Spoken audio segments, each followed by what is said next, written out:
السلام علیکم ورحمۃ اللہ وبرکاتہ۔ اللہم صلی علی محمد و آل محمد۔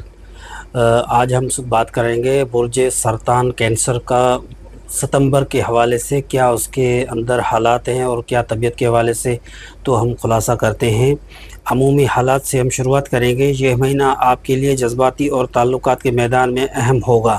ذاتی زندگی اور پیشہ ورانہ زندگی درمیان توازن رکھنا ضروری ہے۔ جذباتی فیصلوں میں جلد بازی نقصان دے سکتی ہے۔ نئے آغاز اور پرانے کام مکمل کرنے کے مواقع ملیں گے۔ کیریئر اور کاروبار کے حوالے سے، کام کے میدان میں دباؤ بڑھ سکتا ہے، مگر صبر کے ساتھ آپ کامیاب ہوں گے۔ پرانے پروجیکٹس میں بہتری آئے گی اور نئے منصوبے شروع ہونے کے امکانات ہیں۔ ساتھیوں اور باس کے ساتھ تعلقات مثبت رہیں گے۔ بیرون ملک یا دور دراز سفر کا بھی امکان ہے، جو کیریئر کے لیے فائدہ مند ہوگا۔ مالی معاملات کے حوالے سے، ستمبر میں مالی لحاظ سے ملا جلا وقت ہے۔ آمدنی بہتر ہو سکتی ہے، لیکن اخراجات بھی بڑھیں گے۔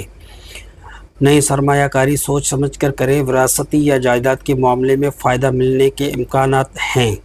محبت اور تعلقات کے حوالے سے، شادی شدہ افراد کے لیے یہ مہینہ بہتر ہے۔ رشتوں میں ہم آہنگی پیدا ہوگی۔ محبت کرنے والوں کے لیے وقت خوشگوار رہے گا۔ تنہا افراد کے لیے نئے تعلقات بننے کا امکان ہے، خاص طور پر سوشل سرکل کے ذریعے۔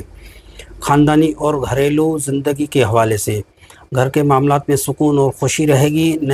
کسی نئے مہمان کی آمد یا خوشخبری ملنے کا امکان ہے۔ والدین یا بڑوں کی صحت کا خاص خیال رکھنا ہوگا۔ صحت اور تندرستی کے حوالے سے، جسمانی صحت بہتر رہے گی، مگر نیند ذہنی دباؤ بڑھ سکتا ہے۔ نیند پوری کریں اور ریلیکسیشن پر توجہ دیں۔ دل اور معدے کے مریضوں کو احتیاط کی ضرورت ہے۔ اہم مشورہ، صبر اور تحمل آپ کے لیے کامیابی کا ذریعہ ہوگا۔ مہینے کے آخر میں بڑے فیصلے کرنے سے اچھی طرح سوچ لیں۔ دعا، عبادت اور مراقبہ آپ کو ذہنی سکون کو بڑھائیں گے۔ تو ناظرین گرامی، یہ تھا سرطان برج کینسر اس ستمبر کے حوالے سے اس کا تھوڑا سا خلاصہ، مختصر سا تفصیل بیان کیا۔